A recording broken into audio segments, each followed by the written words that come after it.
Red Sox with some fireworks on July 4th as they take the series opener versus the Washington Nationals by a score of 11-2.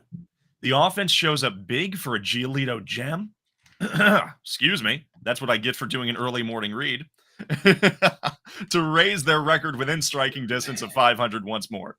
As the dust clears, they stand at 44 wins and 45 losses.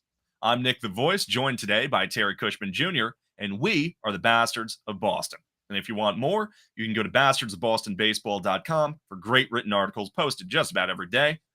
Terry, where are we starting today? This was a beautiful game with a lot to talk about.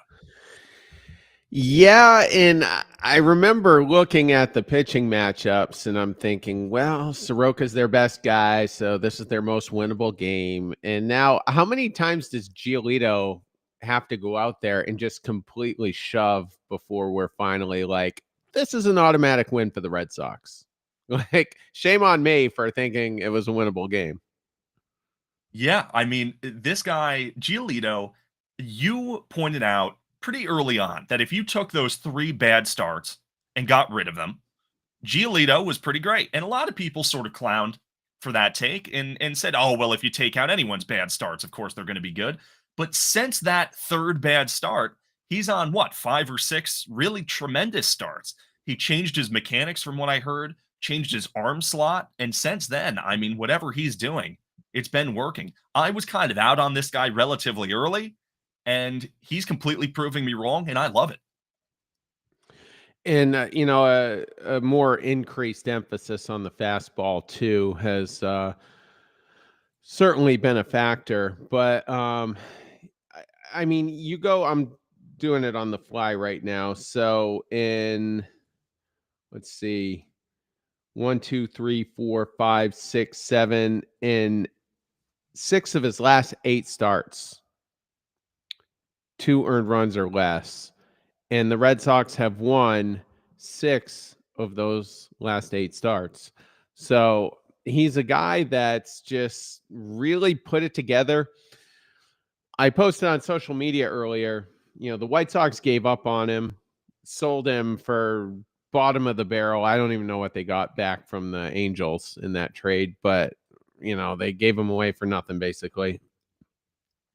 Then the Angels flipped him to the Guardians after about a month or so, and Giolito had 6 to 8 starts there, and the Guardians especially have had a great pitching program for the last, I don't know, 15 or 16 years. Their pitching program has kept them relevant because they've never been an offensively robust team. Even that 2016 team that nearly won the World Series, it wasn't a hugely offensive team. So if you want to get fixed and address whatever's ailing you as a pitcher, the Guardians would have been that team to help him out. And it was a short sample size, so I mean, it shouldn't be a shocker that they couldn't fix him. But the fact that they had no interest in bringing him back the next season, which would have been, pennies on the dollar probably. I mean, there just was no interest, and the Red Sox ended up picking him up, and I think the Red Sox might have overpaid for him. Um, he said there was very little interest in him. He said that in his press conference. It might have been a Zoom call, actually. That's how they do it these days, which I hate. I miss the old school press conferences with the flashy cameras. Like, man, I'm with you. the 80s and 90s were so great. But yeah, he said it was nice to be wanted and there wasn't a ton of interest there. So this was a guy very few teams in the league had confidence in. And I don't think we had confidence in him either, really. I mean, I didn't hate the signing, but I mean, it wasn't an automatic slam dunk. And then you lost him for the first year due to the Tommy John. And he had the bracing procedure and he's come back and the dude's been an absolute horse. And I think so many teams might be looking at it now thinking, man, the pedigree was there and they didn't make a play like the Red Sox did. No, absolutely. It's just nice to see And it's getting to a point where I'm starting to think, well, hey, maybe that $14 million team option for next year, maybe that's actually something worth picking up. I think a lot of us had him written off as Kluber Part 2, and that's looking to be extremely unfair. If you look at the numbers, go back a month ago, June 4th, he has that terrible blow up against the Angels, 1.2 innings pitched, 7 earned runs allowed. Absolute catastrophe. His ERA on the season is 6.42. Here we are, 5 starts and 1 month later. He has just pitched his longest game of the year, 108 pitches, 7.2 innings pitched, only 1 earned run allowed, for his ERA on the season to drop down to 3.66. 3 points nearly lower. Absolutely incredible, the dominance that he's been displaying. Yeah, and Breslow's going to get calls on him, as the deadline gets near, and the fact that he's essentially not a rental. He he's not going to reach 140 innings. I mean, he missed a chunk of the season, and then those abbreviated blowouts that he had. There's been 3 of them.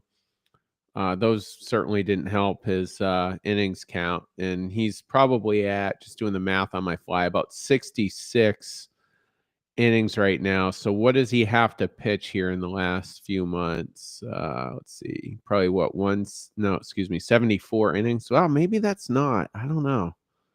Yeah, you're right. To reach that, it's 144 is the option, did you say? It's somewhere around there? I thought it was 140. I can look it up here in a minute, but yeah, I wonder. That's interesting because if he reaches it, the Red Sox lose so much leverage here, Oh, and that's yes. that's the painful thing. And because what I'm thinking here is my mindset before realizing maybe it's not all that many innings to go. My mindset was, well, you're going to pick up the option. And I mean, that's a steal at this point because he's pitching right now to the level of probably a 22 to 26 million dollar a year pitcher. So for you to get him next year for 14, that's an absolute steal. And if you didn't pick it up, you're probably taking a huge chance on someone that's not proven, and not also not proven in a market like Boston. Not everybody can pitch in Boston. So that's a steal, but you could also leverage that into an extension. Maybe, I don't know what an extension would be. Probably a 5-year deal. 5 years, 125. I don't know. I'm just spitballing, but you could hold him over a barrel and be like, well, we can just give you the extension now, and you'll make a lot more money than 14 million. Definitely. And you're absolutely right. It is 140 innings pitched. He is at 66.1 right now. That means he only needs, I mean, less than 74 innings on the rest of the season. If you figure that, what, he'll get 5 more starts in August, 5 more starts in September, 4 more starts maybe this month. I mean, he would really just need to average about, I think, 5.2 to 6 to actually reach that point, which is very realistic at this point. So I think you're right. I mean, it's strange how the leverage so quickly can shift from everything being on Boston. Oh, there's no way that Lucas Giolito is going to hit that benchmark, to suddenly, oh wow, you know what? Yeah, he is probably going to get the chance to opt out. I mean, he's only 30 years old right now. He's looking pretty legit. That's what I gotta say. I don't necessarily want to buy into it completely. God knows he's had good years in the past, but you're right about not everyone being able to play in Boston. And Lucas Giolito not only appears to be able to, but appears to thrive while he's here. I heard a quote on the air today that he says he loves this organization. He doesn't want to be traded, and that he feels like we stood by him when no one else did, which is sort of similar to what Paxton said back when we stood by him. Another thing that another guy he kind of reminds me of, and not so much from a personality standpoint. It's important that I preface that because I would get roasted, but he's almost got a John Lackey type presence on the mound out there. Lackey would give you three really good starts, and then the fourth one he'd get tuned up for 4 to 6 at least, and then he'd settle in for the next three. And you took that. That was fine. And he was a good postseason pitcher throughout his career. Great postseason numbers. So that's kind of how I see Giolito out there. He's not really the number one at this point in his career. Maybe he does ascend to that, but that's just who he reminds me of from a performance standpoint. And Lackey wasn't really that great until 2013, which ironically was his first year back from Tommy John. It is very interesting how that sort of works out. Not too long ago, I said that for this team to really take the next step, if we do want to be serious about about being a playoff team, we needed a guy like Giolito or a guy like Bayo to step up, and both of them have been doing that. I would still think that we probably could go out and get another frontline starter, but as it stands, if the Giolito and Bayo resurgence is legitimate, that top three in the rotation feels pretty good. And when Dobbins comes back, if Fitz shapes up, this is looking pretty strong, even despite Bueller. The only problem with that is that, of course, everyone needs to stay healthy. But right now, the rotation is fixing itself, which is such a relief because the rotation was a big reason we were sinking so early in the season. I agree with that. And I haven't really been that worried about the rotation. I know there are some people out there in the media and on social media like obsessed with the Red Sox getting another frontline starter. And that wouldn't hurt, but I don't think it's the pitching that's going to keep you out of it at this point. It's the lineup. And Dave O'Brien made a good point today, and I hate to give him credit for that because I hate him and I still hope he gets fired at the end of the year. But he did make a good point by saying you don't have a bopper in this lineup outside of, I guess, Abreu, Yeah. And but he's not. Story, apparently. He's not an everyday guy, so you have to go get that Devers like presence back in the lineup. And I mean, you can't wait until the deadline. You got to do it fast. And so I don't know, but getting back to the rotation, you mentioned Crochet, Bayo, and Giolito. That's a great 1 through 3. If Kyle Harrison can just come back, if he develops that pitch, I forget which one they're having him focus on. It might be a sinker, or maybe that's what Houck's focusing on. A But sinker or a cutter, I heard with Harrison. yeah, it seems like the cutter's been the go-to for Yeah. teams in the last few years. Like, give him a cutter, and it ends up being an effective pitch and has transformed a few different pitchers across the league. But if Kyle Harrison comes back and he can pitch to the level of simply giving you a chance to win every time out, that's a pretty good rotation. And then I'm just boldly going to assume that Bueller, Dobbins, or Fitz, one of them will emerge, or even Houck. Yeah. I prefer Houck in the bullpen at this point anyway, just because another arm in there can't hurt. But I just think we're okay. I don't think we're going to miss the postseason because of our rotation. I think we're going to miss it because of the lineup. Yeah, I think that's a fair assessment. Now, what is interesting about this lineup, it's kind of weird because you're right. We are lacking power in a lot of ways, but it's kind of frisky right now. Some games will look like we can't hit to save our lives, but I'm noticing maybe an uptick in patience. It seems like even guys like Toro and Rafaela are walking more. They're willing to take that ball outside, not trying to play hero ball so much. This is the third series in a row now that specifically, it's big to point out since the Devers trade that the Sox have dropped double-digit scores in a single game. We had that 15-1 win versus the Blue Jays, that 13-6 win versus the Reds, now an 11-2 win versus the Nationals. It's kind of interesting because I heard on the broadcast today they were talking about how this lineup isn't necessarily top heavy, but it's not necessarily bottom shallow either. Really 1 through 8 are giving you pretty consistent quality at bats of similar quality. You have Duran hitting the ball better, Anthony getting going, Toro, who I thought he had a bit of a stumble there for a bit. I said, "Oh, here it comes. Here's where the regression comes." And since that, let me just pull this up. I believe he's hitting, yeah, 333 in the last 7 games. So he's completely back after that little stutter step. Narvaez, Abreu, Story's resurgence, Meyer putting up good at bats, Rafaela being one of the best hitters on the team. Really, the one black hole, only black hole, real weak spot in this lineup is second base, David Hamilton, who continues. I mean, the guy can't hit, the guy can't play defense. Somehow his defense is disappointing me more this season than his offense, I tweeted out. But once Bregman comes back and you have Meyer and Story shift over, and maybe Campbell takes that step forward and he gets called up back onto the team, and maybe, who knows, Eaton can be a guy who sort of takes a step forward. He's been okay so far. I mean, once we get David Hamilton out of this lineup, if we add a legitimate first baseman, just as an option, because let's assume that Toro does regress at some point, he has a bad month. If we go out, we get a guy like Ryan O'Hearn or a guy like Josh Naylor, this could be a very interesting, fun offense. It seems like the guys are just playing good baseball and enjoying it.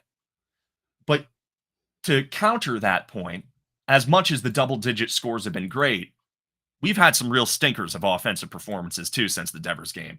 1-run, 2-run type of performances, sometimes even being shut out. That simply is unacceptable. Well, it's interesting. In the last week, it got reported that the Red Sox had changed their pregame approach when it came to meetings and strategizing, to where Fatsy and the assistant hitting coaches are now meeting with players more one-on-one for a more individualized approach to that night's start based on whoever's pitching, and probably based on what those hitters' strengths and weaknesses are. So I mean, that's nice to hear, and perhaps that's been a factor in us turning it around. I've never been a fan of a one-size-fits-all program because you just can't. Yeah. These guys all ascended to this level based on their own unique skill sets. So, and so many times this season, even earlier in the year when the pitching wasn't going well, and it felt like Andrew Bailey was on the hot seat, that line from Moneyball just keeps ringing in the back of my mind when he says, "Nobody reinvents baseball." Yeah. And and so many teams are trying to do it, and why? you know the pitching lab has been blowing out elbows. Driveline, apparently we don't talk about it much here. I'm not an expert on it, but apparently Christian Campbell is a big driveline guy, and look at him. Tristan Casas, another guy, was a big driveline guy. So I just get back to just an old school mindset. I really believe that's what's going to win in the end. The whole spin rate thing from 2017 through 2021 till they banned the spider tack.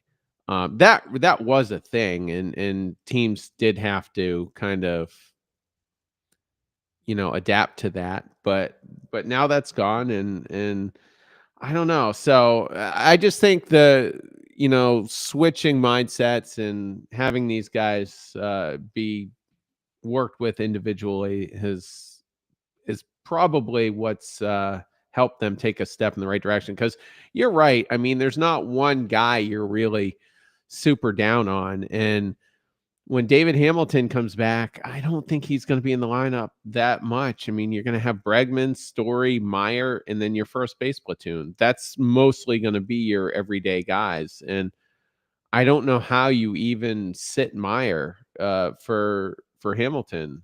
Yeah, you can't. when a lefty. They're both lefties, so it just doesn't work. But I want to pivot to one other thing, because I mentioned it in either the last show or the one before that. I put the clip on TikTok today, which, if you're on TikTok, go ahead and give that a follow. I'm super bad when it comes to putting the ticker on, so I'll do that now. But Trevor Story, when Bregman comes back, and perhaps this is only viable if we're at or under 500 as we approach July 31st. I think you have to dump him. You have to, if a team wants to do it, you have to get rid of that contract.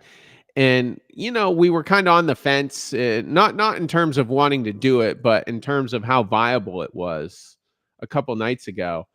And perhaps it is a pipe dream, but I think it's at least gotten to the point where it's a valid question. If a team does approach you, should you do it? And his stock is rising. I mean, he drove in at least 3 today. He had a 2-run homer. I think he might have drove in as many as 4 actually.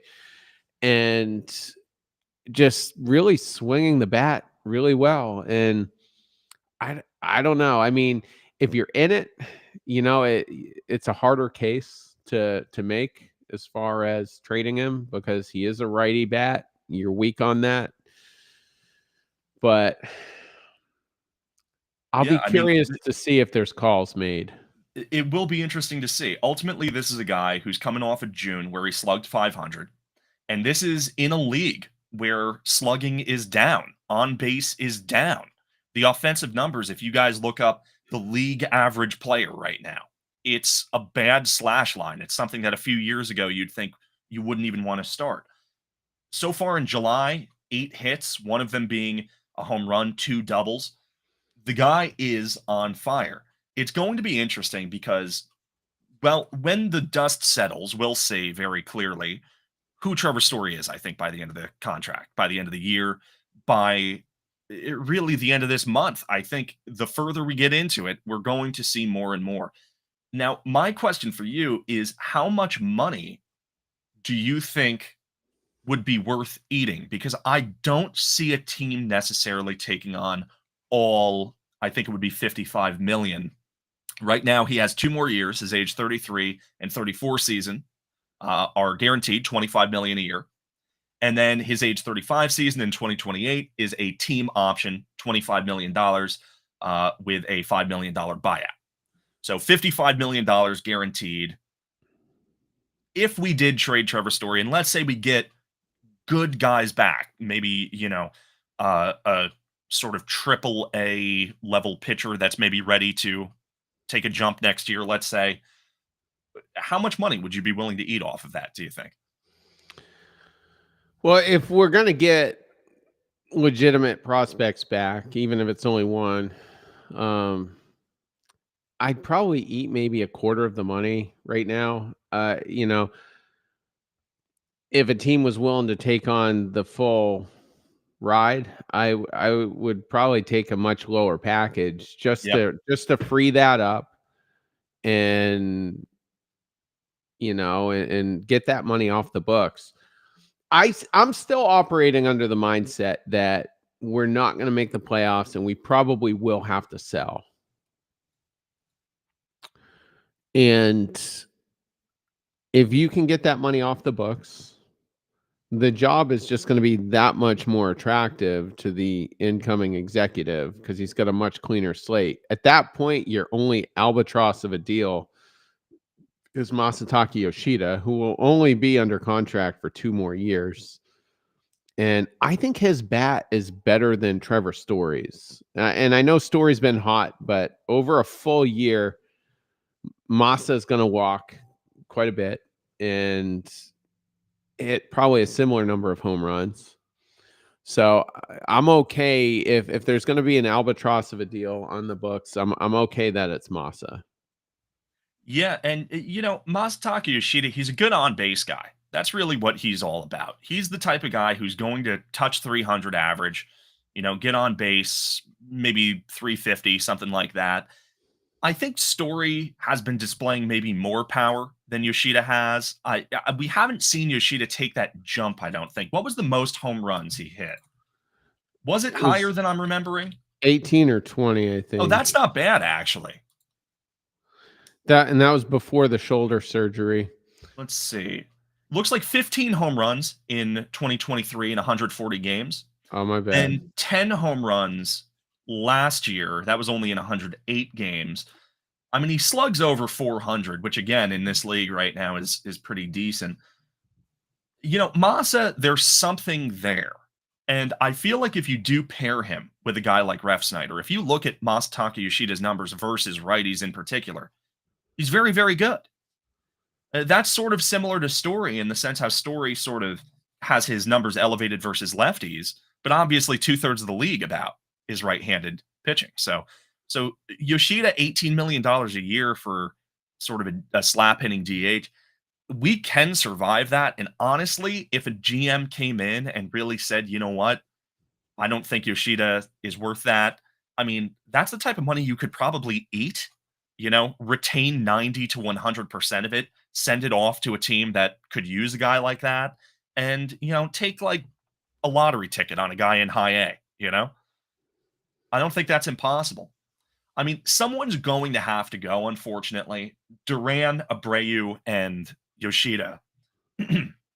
You have these guys who prefer to hit right-handed pitching, who, in theory, rotate between that outfield DH position. It's just hard to have three guys like that on the same team. Yoshida's not really going to get you much of a return compared to Abreu and Duran. I hate to see either Duran or Abreu go. I agree that if we do become sellers, we're going to have some very interesting guys to get returns on. Giolito, Chapman, Story potentially. But it's such a shame because I'm at a point where I'm like, God, why can't this team be good? I don't want to see these guys go if we can help it. We're coming off that Blue Jays series. I want to go back to that series 2 series ago where we took that one big game from them but dropped the series, and we all felt pretty down. We said, man, this was winnable. Man, we really shouldn't have gotten shut out 9-0. We really should have had that 5-3 game that was so close on June 29th. The Red Sox, how could we do this? Well, the Blue Jays took that momentum and went into a 4-game sweep of the New York Yankees, knocking them out of first place. So it's starting to seem like maybe that Blue Jays series was not so much a reflection on us as it was a reflection on who the Blue Jays had become. Now you take a series versus the Reds. You start out strong against the Nationals. You wonder, can we carry out a sweep here? Can we carry that into that home series versus the Rockies? Can we get above 500 in time for Alex Bregman to come back? Aside from the Blue Jays, the Yankees, the Rays, who are battling it out, and we do have another series against the Rays coming up, I mean, we're better than 4 out of 5 teams in the American League Central. You have the juggernaut Tigers, and you have everyone else sort of bashing their heads together. I know, funnily enough, that division started very weak, got extremely strong right in the middle, and now it's kind of weak again. It's the Tigers and everyone else. You have the Astros resurgence coinciding with the Mariners' decline. The Angels trying to be scrappy, trying to fight for a wild card as the Rangers and the Athletics start to lose hope as the series goes on. So you're finding the Red Sox in a really weird position strategically where, and I brought this up previously, I just want to see decisiveness. As much as selling will hurt, as much as buying could bite us in the long run if we don't make the playoffs, we fall short. I just want to see us commit. I don't want to see any of this soft buy sell crap. I really don't. Yeah, and I agree with that. And I'm fine with if nothing happens up until July 28th or 29th. I'm assuming the deadline is on the 31st. I would assume. I think it Yeah. almost always is, It's right? it's in July, I know for a fact, because there were a couple of years where it was August 1st or 2nd, but um I don't care what they do up until then. But I mean, if we want to win, we need to act sooner. Like that's what should happen. But if we get to July 27th, 28th, 29th, that's when you make your hard move. You're either going to buy or you're going to sell. And I'm going to say this, and maybe it'll sound a little bit contradictory, but if it looks like Giolito is going to make it to 140, you need to try to get an extension in before the trade deadline. And I would extend him. I would make a hard effort at that. Of a deal worth 3 to 5 years. I would do that because you're just going to be looking for that guy next year, and you've got him now, and he looks like he can do it. So I would go hard to do that. I really don't want to trade him. And the one thing that would give me optimism that he will sign the extension is if you type his name into Google, you're going to get 15 articles of him saying, I want to stay in Boston. Please don't trade me. I like it here. Use that. That's your bat signal. That's your bat signal to swoop in with the contract and get it done. I really don't want to trade him. I would trade one of Abreu and Duran if we do go hard in that direction to be sellers. I would trade anyone on a 1-year deal, basically. And then I would definitely try to trade Story as well. The Bregman thing is interesting. We've gotten into that quite a bit, but I think you could get a haul for him. We said last night, it was me and Chris. We had a really good hot take show, and I haven't followed up on Muncy. Do you know if he's out for a while? Have you seen anything? I mean, I would imagine he must be. That was a really nasty looking injury that he Okay. took. Let me I see if didn't. we have a diagnosis right now. Only 6 weeks. Okay. MRI came back clean, thank God. Okay. So I don't know if the Dodgers would definitely be in on Bregman because Muncy did play third. That's what he was playing at the time of the injury. The Tigers have Zach McKinstry at third as well. He's having a great year. I don't know if that's who he is or, if it's just lightning in a bottle type thing. But both of those teams do have a need for Alex Bregman. And the Tigers especially have to be looking at the Dodgers thinking that's probably going to be our World Series opponent if we make it that far. And if it's like an arms race type thing, I don't think you can truly beat the Dodgers in it. Your roster on paper is never going to look as good as theirs on paper.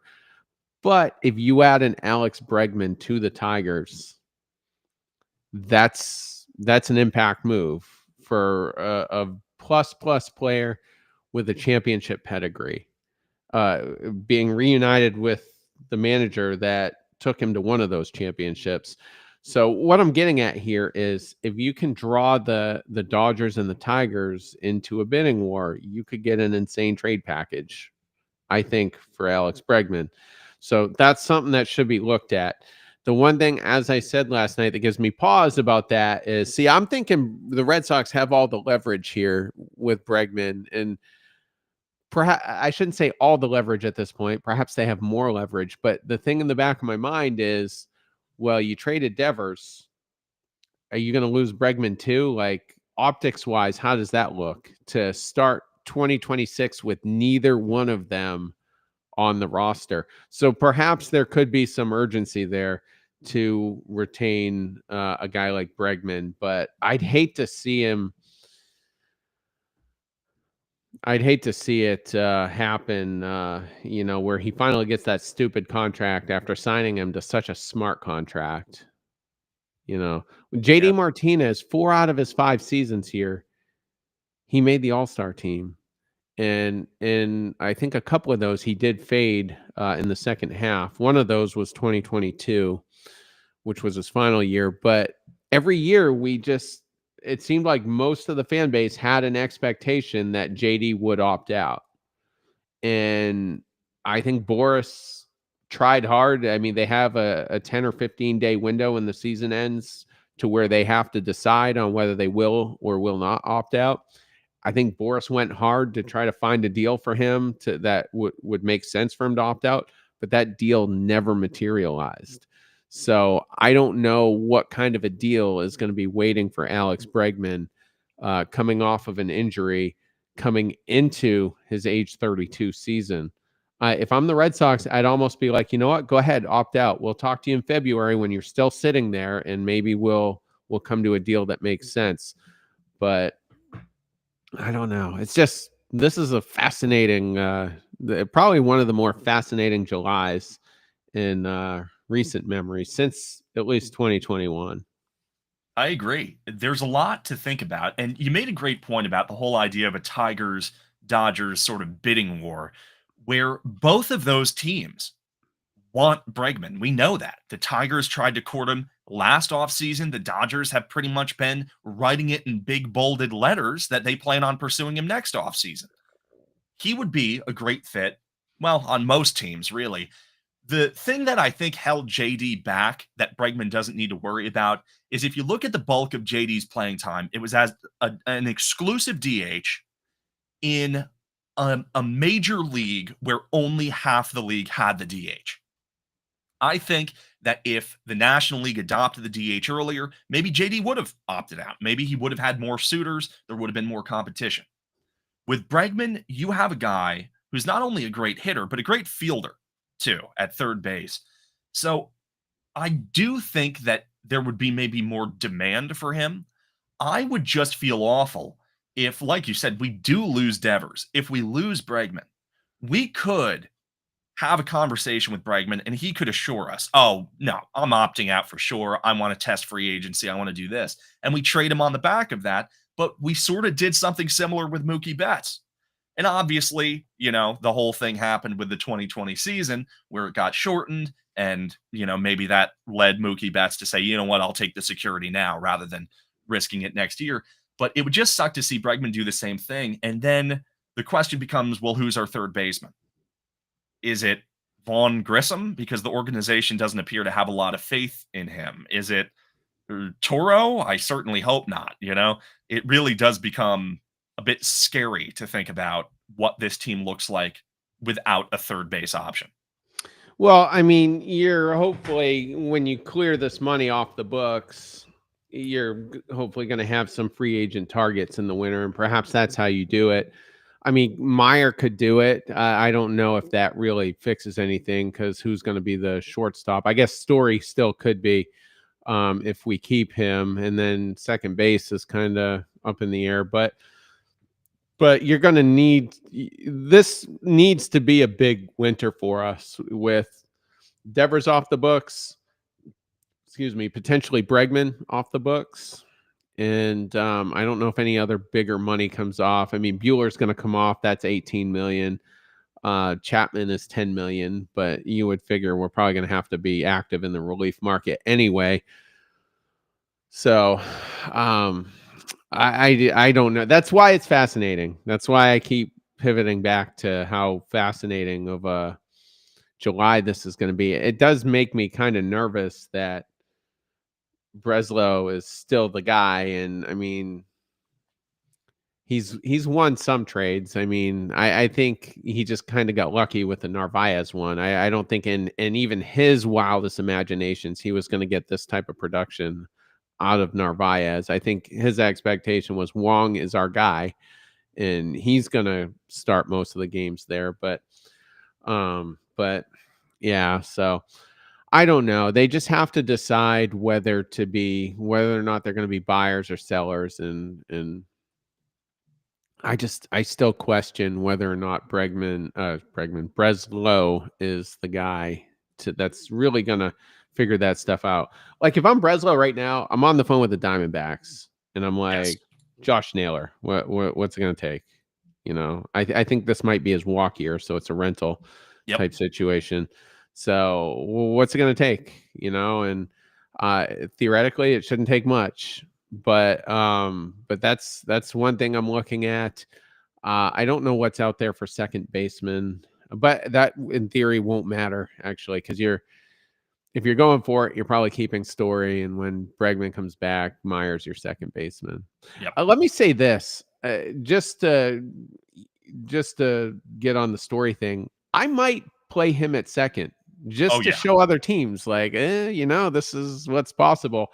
And Meyer's going to be there anyway. In fact, over the winter, I'm probably making that change. Meyer's my shortstop next year. and Story's my second baseman if he's still on the books. Without question. I mean, Meyer came up as a shortstop. He was heralded as the shortstop of the future. And I mean, that arm plays so well on the left side of the infield. He looks so comfortable. I think you want him to be the shortstop. Story has proven he can play second base in the past. I think it would only make sense for him to do it again. This year, his defense hasn't been stellar at shortstop. He's had his moments of good, but he's also had his moments of bad. So I don't know. I really would like us to see us shift Story over. I mean, I think that that would give us the strongest possible team defensively, and God knows defense is necessary for this team. I would do it tomorrow, honestly. I don't see what the harm is in just simply doing it tomorrow. Well, actually, maybe not tomorrow, but day one when Bregman comes back, Yes. then I'm doing it. And they're teasing that he could be back on the next homestand, which I think is right after this series, actually. Yes, it is. I believe you're right. Let me double check that. We are here, and then yes, we are going home on July 7th. We will be hosting the Rockies and then the Rays before heading out towards Chicago. So speaking of the Rockies and what's upcoming, let's look at what's upcoming versus the rest of the Nationals. Take a look at probable pitching. We do have a Bueller day tomorrow, unfortunately. He will be pitching against Mitchell Parker. That has been announced at 4:05 p.m. The next day, it is a Crochet day, starting a 1:35 p.m. start. No determined pitcher for the Nationals. A couple names we might see. I think I had them pulled up. Aren't guys that I know too much about. Right now, I know that they're just coming off a doubleheader of their own, and that kind of messed with them. Let me just search this up here. How are you feeling about the Bueller matchup tomorrow, though? Oh, is that tomorrow? I Yep. thought that was Sunday. Not good. I just, someone pointed out on social media, well, if Giolito can turn it around, then so can Bueller. But the difference is Bueller's fastball was getting crushed, and late last year, I think it was a slider that is what changed things. And with Giolito, it was the opposite. He was mostly off speed, and then he pivoted back to the fastball. So I think it's kind of an apples and oranges type comparison. But I don't know. I mean, he's the same exact age as Giolito, so you would think there should be something left in the tank, but they haven't figured it out. And at this point, even after a couple good starts, I don't know if he's even going to be movable at the deadline if you wanted to try to do that. Yeah. It would be bad, Bueller versus Parker. I mean, Parker's not a good pitcher. That's the nice thing. I'm pulling up his numbers right now. You look under the hood, only 62 strikeouts in 91.1 innings is a terrible rate. His hard hit percentage is, wow, apparently in the fourth percentile. Am I reading this right? 49.7% hard hit rate, apparently. So Brutal. Yeah. that's really, really bad. I mean, you look at his expected ERA, 5.41, his actual ERA, not much better, 4.63. He last pitched on June 29th, had an okay start. I mean, his last three starts have been better, but I mean, even his last start, 3 earned runs off of 6 hits and 3 walks in 5 innings. That's not what you want to see, certainly. If the Red Sox are going to get Bueller a win, tomorrow is a pretty safe matchup for that, I would say. I'm not necessarily predicting it to happen, but I mean, this Nationals offense is not good. They have Abrams, they have Wood. They're very fun players. I know Alex Call, I think his name is, can be kind of a frisky player, kind of fun. But you look at sort of that 5 through 9, very weak, maybe even 4 through 9. You have Lowe, who isn't exactly living up to expectations. Bell, who's not good. What's the kid's name? Brady House, I think, has not taken a step forward, I think, like they've wanted him to. So, if there's a candidate for a team to bounce back against, Bueller getting this Nationals lineup could be one of those. And then for Crochet, I have 2 probable pitchers that's haven't decided yet, but you're looking at Kyle Hendricks, who last pitched on June 28th. Jack, I'm going to butcher this last name, Kokonowitz, something like that. He Well, last pitched Polish on guy. yeah, exactly. He last pitched on the 29th. I would imagine they probably go with Hendricks. Kyle Hendricks, despite not looking great over the course of the season right now, he's had a very good June. A 3.21 ERA last month in 5 starts. Let's see here. Looks like 21 strikeouts in 28 innings, so not a big strikeout guy, but limiting damage certainly. Whereas poor Jack over here, I mean, a 6.31 ERA in June. I would imagine Hendricks would probably be the preferred. Regardless, you got to feel good about a Crochet start, right?